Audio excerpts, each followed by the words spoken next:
bonjour, donc moi c'est Marie. Je suis la fondatrice du lycée Voyageurs et la coordinatrice du projet. Donc le lycée Voyageurs, c'est une classe mobile. Donc plutôt que de faire classe dans un bâtiment fixe et en étant toujours au même endroit, en étant obligé d'être assis, etc., on a décidé de transposer la classe dans un bus pour partir à la rencontre de plein de gens et à la découverte de divers endroits et pour se construire en fait en contact avec le réel et pas dans une espèce de bulle un peu à part qu'est l'école traditionnelle. Peut-être que j'ai un peu trop regardé C'est pas sorcier quand j'étais petite, mais ça vient vraiment de cette idée de C'est pas sorcier en fait, d'aller vers les endroits pour apprendre sur place. C'est vraiment l'apprentissage de terrain. Donc c'est une école du dehors, mais c'est aussi une école de terrain. On va planter des choux, on va accompagner une permacultrice, on va dans un musée, on va dans une ville découvrir différentes facettes de la ville, rencontrer des gens qui nous accueillent. Et du coup, ça nous fait grandir en fait. C'est la première fois que ça existe.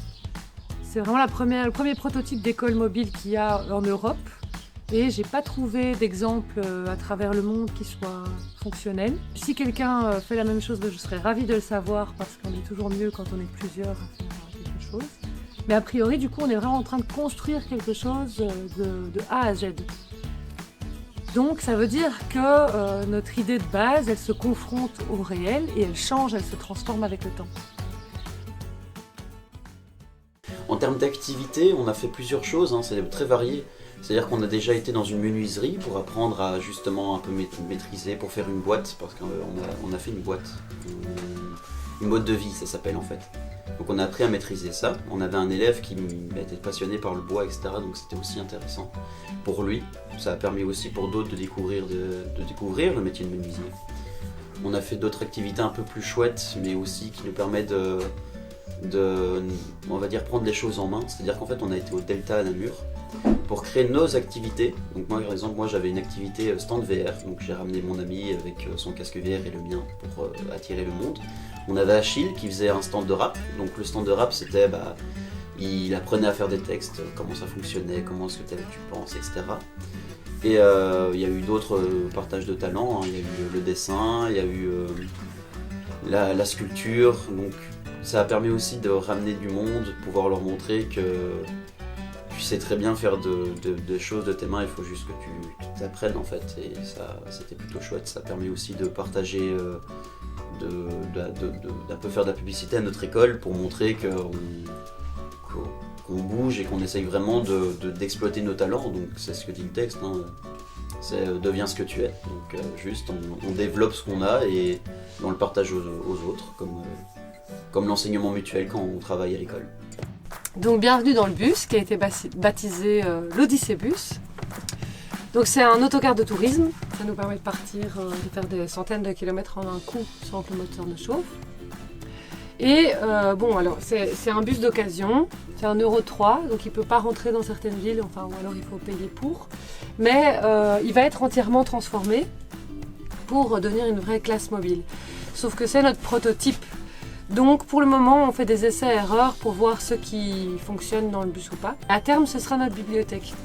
Et ce sera une bibliothèque en plexiglas pour qu'on puisse voir les livres qui sont disponibles. Et il y aura donc par matière en fait, des syllabus et des livres qui seront disponibles. Toute la partie avant, elle va rester telle qu'elle pour qu'on puisse faire comme une salle de conférence à l'intérieur. Alors ici, on a deux espaces qui vont être... Ce siège-ci va être reculé. Et donc ça va vraiment être deux espaces avec des tables de travail pour travailler en binôme ou seul. Ici, il y aura une table modulable. Et ici, on a l'espace arrière, qui est leur espace préféré. Ils adorent être ici. Ici va venir une espèce de table aussi, qui sera une grande table modulable avec donc 9 places assises et on va pouvoir tirer un tabouret qu'on va mettre là. Mais ce sera aussi l'espace tranquille, puisqu'on aura aussi un tapis qu'on va pouvoir dérouler et quelques coussins. Et donc quand ils auront besoin d'être tranquilles, d'être cocoon, ils auront un espace où ils peuvent venir sans chaussures, se mettre par terre. Voilà, les jeunes, ils adorent être ensemble par terre, dans un espace cocoon. Et donc, ils ont réfléchi à ça et voilà la possibilité qu'on a. C'est un jeune étudiant en design industriel qui fait la modélisation 3D du prototype pour qu'à terme on puisse reproduire ce bus sans avoir besoin de faire toutes ces expérimentations. Et donc s'il y a une école qui nous dit on veut créer une classe mobile, eh ben, on pourra dire la classe mobile, nous on a expérimenté ça et on vous conseille ces façons de faire, on vous déconseille ces façons de faire. C'est notre Odyssée Bus qui est au tout début de sa phase de transformation et qui n'a pas encore éprouvé un grand voyage. Non, Chantal, ne pars pas, Chantal. Et Chantal sort de l'avion et elle le voit, oui, je viens, mon chéri. Elle pousse tout le monde, elle sort de l'avion et voilà, l'avion décolle pas et Chantal reste avec Michel. Vous comprenez? Ça c'est la passion, ça c'est le romantisme.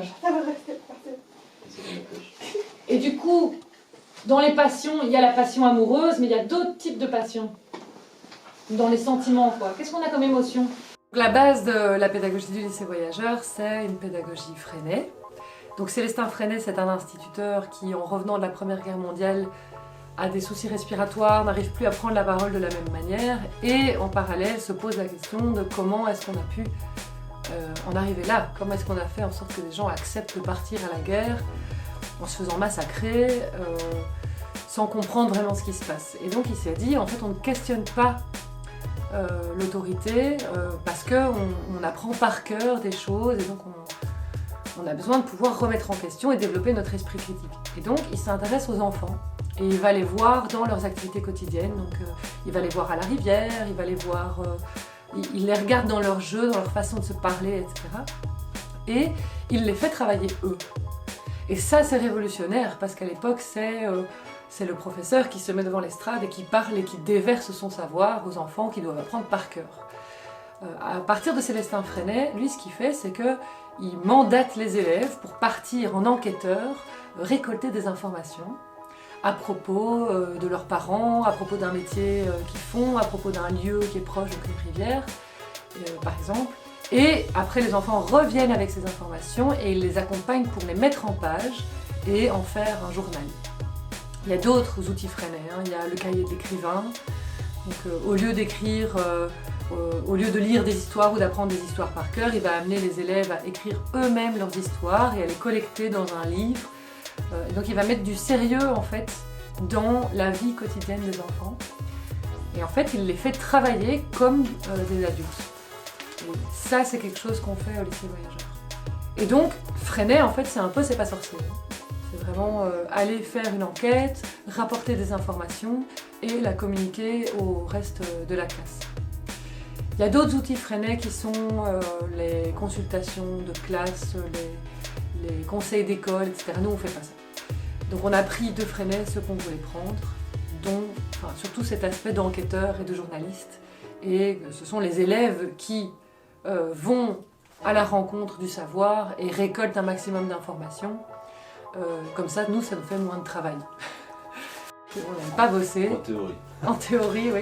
Mais on n'aime pas trop bosser, donc non, c'est pas vrai. C'est juste qu'on aime bien les faire bosser eux. Donc par exemple, si on fait une balade en forêt, on ne va pas vraiment préparer la balade en forêt en disant voilà ce qu'on va faire, ce qu'on va voir. On va regarder ce qui se passe autour de nous. Moi je vais leur donner des informations sur les champignons, sur les arbres, sur tout ça. Et en revenant, on va traiter l'information. Le deuxième aspect c'est l'école du dehors. Donc l'école du dehors c'est vraiment le fait qu'il n'y a pas de bâtiment. Et que comme il n'y a pas de bâtiment, on se remet en contact avec l'espace extérieur, donc la forêt, mais aussi l'espace des autres. Donc on va chez des gens, on cherche à être accueillis, on cherche à... Et donc ça nous force à rencontrer des gens. Donc l'école du dehors pour les petits, c'est être dans un espace extérieur, pouvoir sauter dans les flaques, etc. L'école du dehors pour les grands, c'est être dans le monde extérieur et aussi réagir à la météo. Ah, il neige? Ok, on prend le bus, on va dans la neige. Il fait beau? Ok, on avait prévu d'être à l'intérieur, ici on changeait nos plans. Et donc ça nous permet aussi de reprendre contact avec le cycle des saisons, les étoiles, la terre, la nature, etc. Il y a des inspirations, Steiner, on va au rythme de l'enfant, on n'essaye pas de forcer là où c'est pas nécessaire. Il y a des inspirations de Krishnamurti qui a vraiment parlé du sens, il faut donner du sens à ce qu'on vit, sinon on n'apprend pas. Et qu'en fait, apprendre sans avoir de perspective d'avenir ou sans ancrage, sans comprendre à quoi sont liés les apprentissages, c'est pas pérenne, on les apprend pour les ressortir le jour de l'évaluation puis on les oublie. Alors que quand on sait pourquoi on fait les choses, on les garde en tête, on les utilise, on les mobilise tout au long de notre vie. Makarenko, qui est un pédagogue ukrainien, que très peu de gens connaissent, et qui lui a une pédagogie très adaptée aux grands. Et donc 1917, c'est la révolution russe, il y a plein de jeunes qui quittent leur campagne en disant c'est génial, on va tous être égaux, on va dans les villes, c'est formidable. Ils arrivent à Moscou et dans les grandes villes et tout d'un coup en fait ils se retrouvent un peu livrés à eux-mêmes parce qu'il n'y a pas forcément à manger, il n'y a pas forcément de travail et donc ils deviennent des criminels. Ils sombrent dans la délinquance. Et Makarenko a une autorisation du parti pour récupérer ces jeunes délinquants, les mettre au travail dans des maisons communautaires et les renforcer et leur enseigner par le travail la nécessité de se remettre sur le droit chemin. Et donc Makarenko, c'est ça qu'il a fait.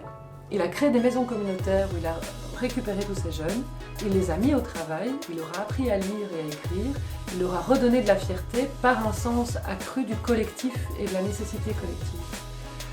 Et ça, c'est quelque chose qui manque beaucoup dans beaucoup de pédagogies alternatives, c'est cette importance du collectif. Donc par exemple, on s'inspire de Montessori pour tout ce qui est lien entre les neurosciences et le cerveau. Donc on va utiliser des trucs et des astuces de neurosciences. Par exemple, on va mobiliser le cerveau même quand il s'y attend pas. Donc si on a envie d'être passif et qu'on n'a pas envie d'étudier et qu'on a la flemme, eh ben, c'est pas grave, on regarde un documentaire. On va mettre des post-it sur le miroir pendant qu'on se brosse les dents, et ben, on lit les temps primitifs. Et en fait, ça rentre à l'intérieur de notre tête. Donc on va mobiliser toutes ces connaissances à propos du cerveau pour les utiliser, mais on n'est pas du tout dans une démarche individuelle. On est dans une démarche beaucoup plus collective. Donc on ressemble aussi à un mouvement de jeunesse. On a une particularité qui est qu'on ne sert pas juste à s'amuser et se retrouver ensemble, mais on est très calqué sur un mouvement de jeunesse.